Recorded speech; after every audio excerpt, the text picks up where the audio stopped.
Então, eu vou falar agora para vocês sobre os aglomerados de estrelas, que é o tema 14 dessa aula, que na verdade é a continuação da aula passada, porque na aula passada eu estava falando de sistemas, basicamente sistemas binários, né? Agora nós vamos ver sistemas não binários, mas sistemas com milhares ou milhões de estrelas, tá? Então, quando eu tenho não uma, duas, 7 estrelas, mas milhões de estrelas ligadas entre si gravitacionalmente. Esses sistemas são chamados de aglomerados estelares. E alguns desses aglomerados têm tantas estrelas que são visíveis a olho nu. Não sei se vocês já puderam observar, mas tem, por exemplo, o aglomerado de Ômega Centauro. Quem tem a vista boa consegue ver a olho nu o aglomerado de Ômega Centauro, tá? Vou falar daqui a pouquinho. São todas estrelas que estão ligadas gravitacionalmente. Você vê um enxame de estrelas aqui, ó. Um enxame de estrelas. Todas elas estão girando umas em torno das outras aqui, tá? Num sistema comum. Uma característica muito importante delas é que elas foram formadas todas juntas, nasceram todas juntas. Então tinha uma grande nuvem de gás primordial ali, né? E essa nuvem foi colapsando em vários pedacinhos e cada um dando origem a uma nova estrela. Então, todas elas têm a mesma idade, tá? Esse daqui é um aglomerado chamado M13, foi descoberto pelo Halley em 1714. E esses aglomerados, invariavelmente, esse aqui tem 1 milhão de estrelas. O Halley vocês conhecem, né? Pelo cometa Halley, né? Esses aglomerados, os mais brilhantes deles, invariavelmente foram descobertos por caçadores de cometas. Por quê? Porque a gente não vê a olho nu ou com um telescópio pequeno, aglomerado desse jeito. Se eu olho no céu com um telescópio pequeno ou a olho nu, o que eu vou ver é uma manchinha esbranquiçada, maior que uma estrela, com certeza não é uma estrela, eu vou saber, olha, com certeza essa mancha não é uma estrela, mas é uma mancha esbranquiçada, tá? Então os caçadores de cometa viam esses aglomerados porque eles estavam procurando cometas, que aparecem assim também, como uma mancha esbranquiçada que depois vai aumentando à medida que o cometa se aproxima da Terra. Só que esses aglomerados nunca se aproximavam da Terra, sempre ficavam lá, né? Então eles foram catalogados por vários caçadores de cometas, tá? Eu vou falar um pouquinho disso. A gente tem 2 tipos de aglomerados, aglomerados abertos e aglomerados globulares. São bem diferentes um do outro, tá? Em termos de estrutura. Os aglomerados abertos, eles têm poucas estrelas. Esse daqui é o mais famoso de todos, com certeza vocês devem conhecer, que são as Pleiades, que dá para ver a olho nu muito fácil, né? Que fica perto da constelação de Touro. Então, se alguém não conhece, pega um mapa do céu, a constelação de Touro, e procura as Pleiades, tá? Dá para ver muito, muito fácil no céu à noite, aqui em Joinville, inclusive.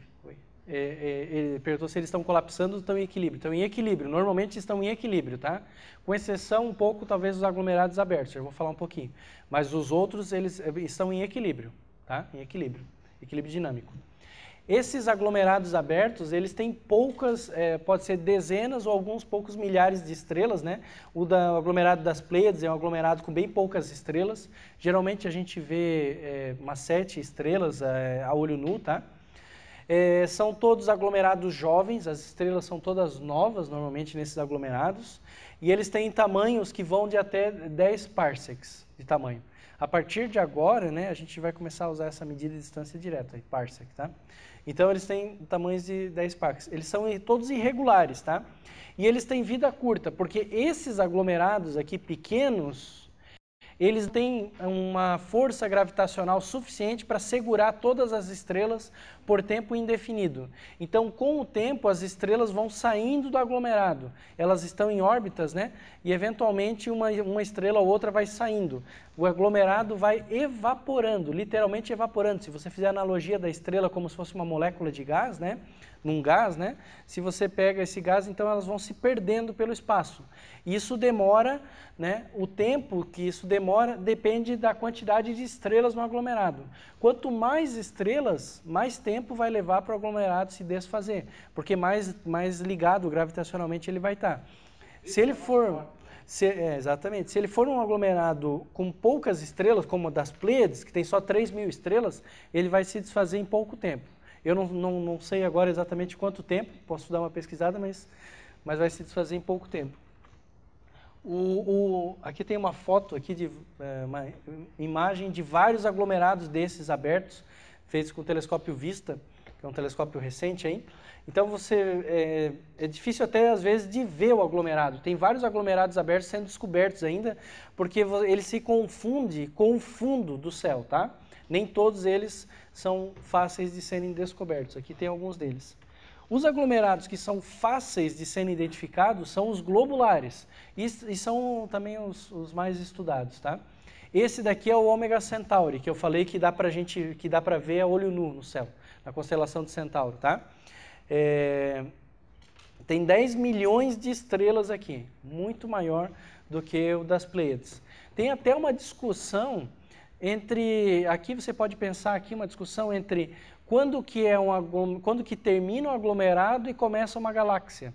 Assim como tem aquela questão de discutir até onde vai um planeta anão de um planeta, depois de planeta para estrela, agora a gente pode falar também de aglomerado para galáxia. Quando que acaba um aglomerado e quando que começa uma galáxia? 10 milhões de estrelas é aglomerado e 10 milhões e uma estrelas é galáxia? Tem essa discussão em aberto. Tem astrônomos que acham que esse aglomerado aqui de Ômega Centauri é uma galáxia que foi canibalizada pela Via Láctea. Estava em órbita da Via Láctea e foi engolida pela Via Láctea e agora está dentro da Via Láctea, tá? Quase como um processo de fagocitose, né? Galáctica, tá? Então tem astrônomos que acham isso. Tem que discutir isso aí, ver as propriedades das estrelas, etc. Ver se são diferentes das propriedades das estrelas da nossa galáxia, a órbita desse aglomerado. Tem várias coisas interessantes. No entanto, se foi fagocitado ou não pela Via Láctea, e a gente sabe que ele tem muitas estrelas, esses aglomerados têm muitas estrelas, né? Eles são bem velhos, têm bilhões de anos, a idade da galáxia, quase próximo da idade da galáxia, e são bastante esféricos. O fato deles serem esféricos e não irregulares é uma indicação direta de que o sistema está em equilíbrio gravitacional, tá? Então, se ele é bem esférico, significa que ele atingiu o equilíbrio gravitacional. Tem teoremas de gravitação que mostram isso. Se ele atinge o equilíbrio gravitacional, ele fica assim, nessa forma esférica. E tem poucos na nossa galáxia, tem em torno de 150 só na nossa galáxia. Comparado com os aglomerados abertos, são poucos, bem poucos aglomerados, tá? Então, eles são muito interessantes para a gente também, por várias razões. Antes de eu mostrar as razões, só falar um pouquinho dessa história dos caçadores de cometa. Porque esses aglomerados, a maioria dos aglomerados importantes, se você vai encontrar, o nome dele vai ser M alguma coisa. Até o Ômega Centauri também tem um nome M alguma coisa, que ele ficou tão conhecido por estar na constelação de Centauri e ser visto a olho nu, que ficou com esse nome. Mas normalmente os aglomerados são M10, M13, M20, M não sei o quê. Esse M se refere ao catálogo Messier, que é esse astrônomo aqui. Esse sujeito, ele estava interessado em descobrir cometas. E para isso ele pegava o telescópio dele, né, lá pelos idos de 1800, pegava o telescópio dele e passava as noites olhando para o céu. Tá? Passava as noites olhando para o céu procurando cometas. E é um desses cientistas que ficaram famosos fracassando. Porque ele achou um monte de aglomerados. Tá? Claro que achou cometas também, mas achou muito mais aglomerados. E ele catalogou esses aglomerados com muito cuidado, para poder ver depois se eram cometas, né? Porque o cometa é uma coisa, você vê ele esbranquiçado, mas depois você vê ele aumentando de tamanho, se movimentando no céu. Então, para ele poder ver se aquilo que ele tinha visto ia se mexer ou não, ele tinha que catalogar, descrever certinho, dizer onde estava, qual era o brilho que ele tinha, etc. Catalogar todas as propriedades que ele podia medir dali, né? Ver dali. E depois ele voltava, outra noite ele voltava para ver se o objeto estava ali, ou se tinha se mexido, ou qualquer coisa. E ele catalogou um monte de aglomerado, tá? E ele ficou famoso, ele entrou para a história da astronomia pelos aglomerados que ele descobriu, e não pelos cometas que ele encontrou, tá? O catálogo dele se tornou um catálogo extremamente importante de objetos nebulosos, que a gente chama, tá? Nebulosos, pode incluir um monte de coisa. Depois, lá perto de 1900 já, né? Esse astrônomo aqui, o Dreyer, ele ampliou o catálogo do Messier. Então, o catálogo do Messier, deixa eu ver se eu botei aqui, quantidade de objetos, 100 objetos, tá? Em torno de 100 objetos, um pouco mais. Esse astrônomo aqui, o Dreyer, ele ampliou, ele criou um catálogo com 7.840 objetos, porque ele tinha telescópios bem melhores para ficar observando o céu, né? E poder fazer isso aí. Então ele criou o catálogo NGC. Se você for procurar objetos, é também comum galáxias terem nome NGC alguma coisa, porque foram a primeira vez catalogadas por ele e estão no catálogo dele, tá? Os aglomerados, como eu falei para vocês, são muito importantes para a gente, principalmente porque as estrelas nasceram todas juntas. E aí a gente pode simular esse processo de nascimento das estrelas. Aqui eu tenho um vídeo de uma simulação numérica que mostra o nascimento dessas estrelas, tá? É um grupo do Reino Unido. Então, essa aqui seria uma nuvem de gás primordial aqui. As cores vão indicar temperaturas, né? Então, mostraria, né, nessa simulação numérica como é que as estrelas surgem. Deixa eu mostrar para vocês. Então, a nuvem vai colapsando. Você vê que se formam alguns filamentos, regiões de densidade mais alta e temperatura mais alta também, né? Então, olha só, o colapso gravitacional da nuvem. Tudo isso está sendo calculado numericamente, né, com as equações aí desse processo. Ele deu um zoom e de repente, em algumas regiões, parece uma panela de pipoca. Ó, vai começar a saltar umas bolinhas brancas. É que atingiram a densidade crítica para formar as estrelas. Então, começam a saltar estrelinhas daquela região.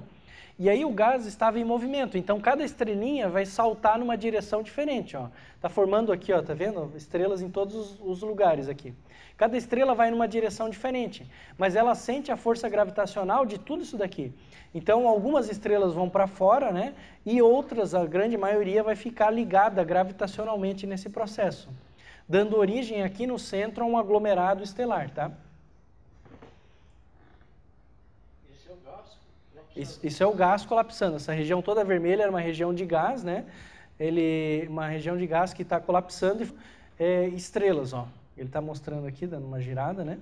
Essa é uma simulação numérica, tá? De como deve acontecer o processo, né? Tá?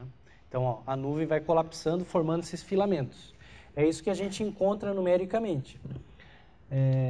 E o que se aprende dessas simulações numéricas, principalmente, são escalas de tempo desse processo. Quanto tempo que levaria para acontecer o colapso dessa nuvem de gás e quantas estrelas podem se formar para uma dada massa inicial dessa nuvem de gás, né? Então, nem todo o gás vai formar estrelas e vão surgir diversos tipos de estrelas. Então, a gente pode aprender bastante com essas simulações porque a gente depois compara com o que tem de aglomerado por aí para ver se bate as simulações com os aglomerados, né? Opa! E como essas estrelas nasceram todas juntas, a gente pode testar uma quantidade enorme de efeitos previstos pela teoria de evolução estelar. Porque essas estrelas não nascem todas com a mesma massa, elas só nasceram no mesmo instante. Mas a distribuição de massa segue aquela lei que eu mostrei para vocês antes. Estrelas pouco massivas, né, são muito mais comuns do que estrelas muito massivas. Então eu posso estudar uma distribuição, posso estudar a característica do ser humano, olhando, né, a característica de nascimento e evolução do ser humano, olhando uma população. Eu não preciso olhar um ser humano durante 80 anos para descobrir que tem as fases de criança, bebê, criança, adolescente, adulto, velho. Não preciso descobrir isso. Não preciso olhar um ser humano para descobrir isso e entender as características disso. Eu posso olhar para uma população.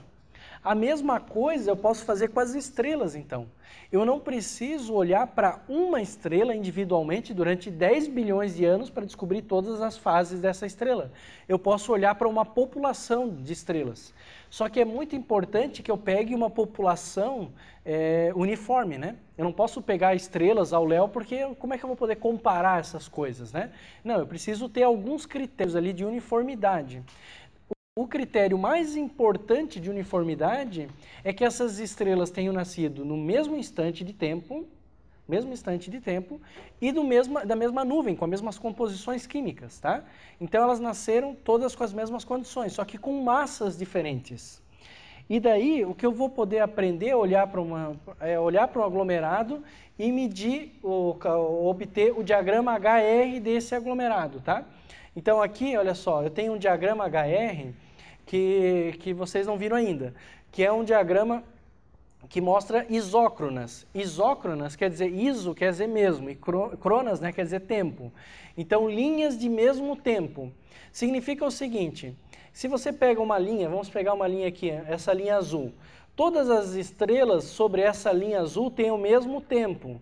Ou seja, essa linha azul entra aqui na sequência principal, mas termina na região de gigantes vermelhas. Significa que essas estrelas aqui têm a mesma idade, mas essas aqui já estão na fase de gigante vermelha, porque elas são estrelas muito mais massivas. Todas nascem na e se tornam adultas e entram na sequência principal. Mas as que são mais massivas vão saindo primeiro, entrando nessa região aqui, tá? Então elas vão seguindo essas sequências de isócronas. Se eu pego um aglomerado estelar, eu vou ver várias estrelas na sequência principal, mas algumas estrelas que já saíram, que estão na fase de gigante vermelho ou até em anã branca. E aí, pela forma da curva, eu consigo medir a idade dessas estrelas. A idade de todas as estrelas no aglomerado tem que ser a mesma. Então, a forma do diagrama HR daquele aglomerado vai me dar a idade do sistema, tá? Porque as estrelas evoluem de maneira diferente de acordo com a massa. Isso daqui são dados observacionais, olha só. É um diagrama HR de um aglomerado, ele aparece desse jeito aqui, ó. Aqui você tem a sequência principal, né? A magnitude versus a cor, a temperatura. Aqui tem a sequência principal. Todas as estrelas aqui são estrelas adultas. Mas a sequência principal deveria continuar para cá. E ela não continua. Tem umas estrelas que saíram, ó, fizeram a curva. E estão aqui, né, na fase de gigantes, supergigantes vermelhas aqui. E já tem até algumas estrelas desse aglomerado que estão nessa região, que são as anãs brancas. Só ficou o caroço das estrelas. E como é um aglomerado, eu sei que todas têm a mesma idade. Então eu posso pegar os meus modelos de evolução estelar e ver, né, isso daqui que eu mostrei antes para vocês, essa curva aqui, são curvas teóricas para a evolução das estrelas. Como é que a estrela deve se movimentar no diagrama HR à medida que o tempo passa. Então eu posso pegar essas medidas de aglomerado aqui e colocar uma curva para uma evolução dessa, uma isócrona, tá? A região onde as estrelas abandonam a sequência principal, digamos assim, né? Abandonam a sequência principal, chama turn-off point, o ponto de virada, tá? Então as estrelas vão, com o passar do tempo, do aglomerado, as estrelas vão fazendo isso, elas vão saindo da sequência principal, vão abandonando a sequência principal, vão evoluindo e vindo aqui para baixo, tá? Então, por essa posição aqui, o turn-off point, eu consigo calcular a idade do aglomerado. E aí é fantástico, né? Porque nesse aglomerado eu devo ter variáveis pulsantes. Então eu posso medir com muita precisão a distância até esse aglomerado. Com certeza vai ter estrelas com períodos de instabilidade aqui, eu posso medir a distância. Então eu sei muito bem a distância até esses aglomerados.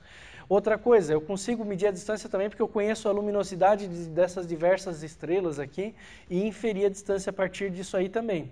E eu consigo medir a idade do aglomerado pelo ponto onde as estrelas estão saindo. Então eu tenho informações muito importantes sobre todas essas estrelas. Aqui uma informação condensada para vocês de alguns dos principais aglomerados conhecidos, né? Então, alguns dos principais aglomerados que a gente conhece, ó. Tem aglomerados que são bem jovens, tá? Estão saindo agora, as estrelas estão saindo agora da sequência principal, né? Há pouco tempo aqui. E tem aglomerados já bem velhos, tá? Bem mais velhos, tá? Onde as estrelas que estão saindo da sequência principal são estrelas com massa bem pequena, tá? Então, significa que o aglomerado é bastante velho aqui, tá? Então, estudando essas propriedades aqui, a gente aprende um monte. Por exemplo, aqui você vê essa região amarela, né? Essa região amarela é um buraco, porque nas observações a gente não costuma ver estrelas nessa região. Isso significa, na prática, que as estrelas passam muito rápido daqui para cá. Então a evolução desse ponto para cá é rápida. Se eu tenho muitas estrelas aglomeradas aqui nesse ponto, significa que elas ficam aqui bastante tempo. Tanto que eu consigo ver muitas estrelas nessa fase, né? Pensando de novo na população humana. Se eu pegar uma amostragem da população humana, né, eu vou ver muitos adultos normalmente, porque fica muito tempo na fase adulta, né? E assim também aqui. Se eu ver muitas estrelas aqui, é porque elas ficam muito tempo aqui. Se eu não vejo estrelas nessa fase, é porque elas passam rápido por esse período aqui. Então eu posso aprender esse tipo de informação sobre a evolução das estrelas. Tá? Aqui a gente tem um gráfico de como que a gente, para mostrar para vocês como é que isso é feito, como é que são feitas essas medidas, tá? São dados experimentais que eu peguei de alguns artigos mesmo, tá? Então você faz o diagrama HR em várias cores. Você faz aqui no azul, você faz no visível, você faz no infravermelho. Conforme a cor, né, o diagrama HR fica um pouquinho diferente. A linha sólida são essas isócronas, as linhas de mesma idade para esses aglomerados. E aí eu consigo obter uma série de informações, tá? Por exemplo, eu tiro que, dessas aqui, né? Eu tiro que esse aglomerado tem mais ou menos 8 bilhões de anos. 8 giga-anos aqui, tá? Eu calculo a quantidade de ferro que tem nesse aglomerado pela forma da linha, calculo uma série de informações. Porque a quantidade de metais que tem no aglomerado, elas mudam a forma das isócronas. Esse daqui é o diagrama HR para Ômega Centauri, aquele aglomerado grandão que eu mostrei para vocês, né? Tem muitas estrelas em Ômega Centauri, né? Então você vê várias linhas, várias isócronas, tá? Essas várias isócronas correspondem a vários parâmetros diferentes que eu posso mexer e que alteram as propriedades da estrela. Quantidade de metais nessas estrelas, por exemplo, tá? Um parâmetro importante. Então, conforme eu mexo, eu ajusto um pouco melhor ou um pouco pior, porque não é uma coisa, não é uma linha só, né? Tem um espalhamento aqui, tá? Porque a teoria de evolução estelar leva várias coisas em consideração, não só a massa da estrela, tá? Então, eu preciso levar tudo isso aí em consideração. Isso é só um pedacinho do Ômega Centauri. Aqui é um outro desses ajustes aí, tá? Dessas isócronas, tentando ver qual é a linha que melhor descreve o aglomerado. No caso aqui, seria essa linha vermelha, né? Que descreveria melhor esse aglomerado aí, tá? E a gente pode, inclusive, para os aglomerados globulares, como eles contêm muitas estrelas, eles são muito brilhantes, a gente pode medir aglomerados em outras galáxias. Aí eu não vou ver as estrelas individualmente, eu só vou ver a luz total da soma das estrelas, tá? Mas eu posso pegar propriedades. Aqui uma galáxia, Centaurus A, tá? Com vários aglomerados. Cada bolinha dessa é um aglomerado identificado. E aí eu posso estudar as propriedades das estrelas da outra galáxia. Mesmo sem ver as estrelas, eu posso estudar a propriedade das estrelas da outra galáxia e inferir uma série de coisas importantes na outra galáxia também. Aqui um pouquinho mostrando como é que as estrelas orbitam um aglomerado, né? Não é uma órbita como numa órbita solar, uma coisa assim, né? Um pouquinho diferente a dinâmica.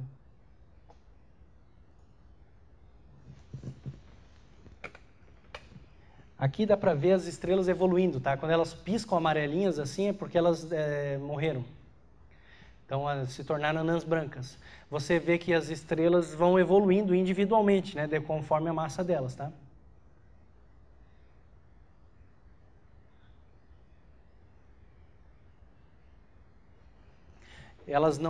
Todas elas têm uma órbita, né? Uma órbita aqui, e elas orbitam um centro comum, que não é uma estrela, não é um objeto, é um centro comum desse sistema.